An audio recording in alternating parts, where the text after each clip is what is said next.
Всем привет!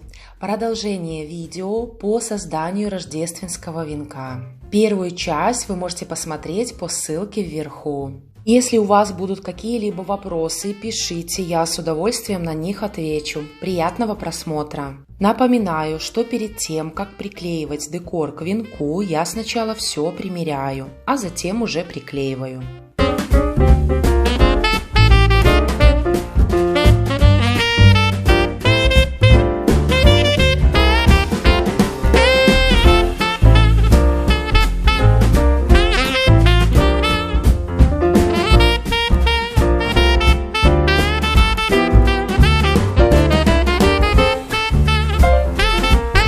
Елочные шары лучше использовать разного диаметра, так весь декор на венке будет смотреться более наполненным и завершенным. Сначала я добавила ленты, но, как уже писала в предыдущем видео, что я их заменила на другие. Затем я повклеивала пару сосулек, также вот цветы серебряного цвета, и затем уже начала приклеивать шары разного диаметра. Конечно, вся композиция будет смотреться лучше, если вы будете использовать шары разных цветов и разной фактуры. Для этого венка шишки я покрасила обычной белой акриловой краской, так как сам венок должен быть в одной цветовой гамме: серебро, серый цвет и белый.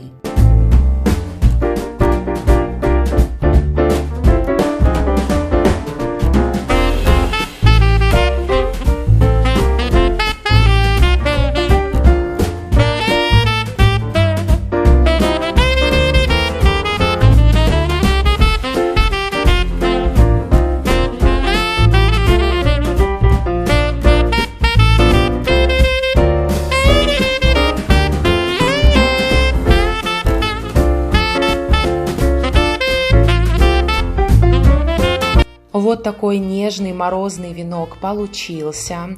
В дальнейшем я заменю ленту. Все это вы увидите в конце видео на фотографиях. И еще будет добавлен некоторый декор. Это то, что докупила сама заказчица. Второй венок тоже диаметром 50 сантиметров, но в другой цветовой гамме. Теплое золото.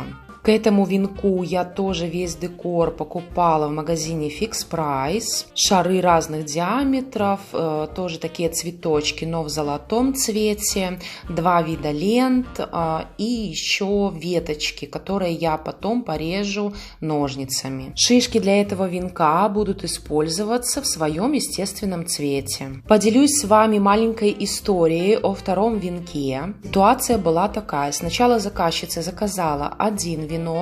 Потом, пока я делала этот, она позвонила и попросила еще один венок, но в другой цветовой гамме. Соответственно, для первого венка я использовала цельную основу. Конечно же, я пошла в магазин в надежде, что будет такая же вторая основа, но все разобрали.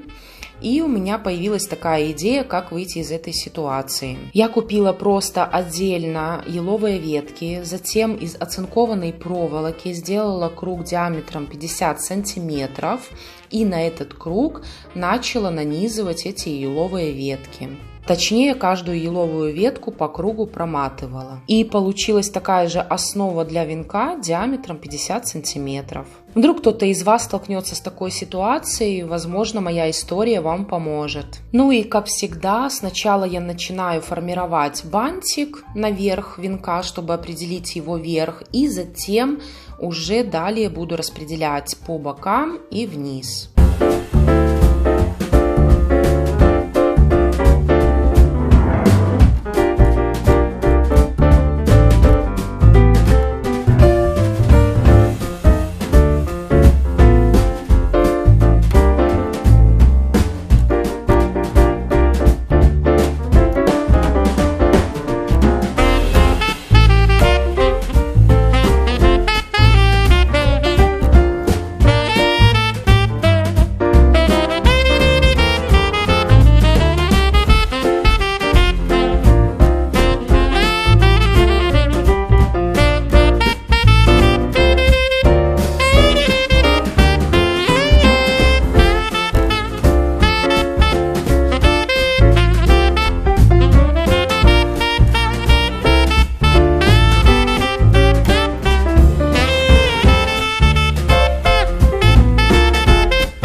Такие ветки продаются с разной фактурой. На одной ветке идет 5 листьев. Листья я отрезала и потом приклеивала их к венку.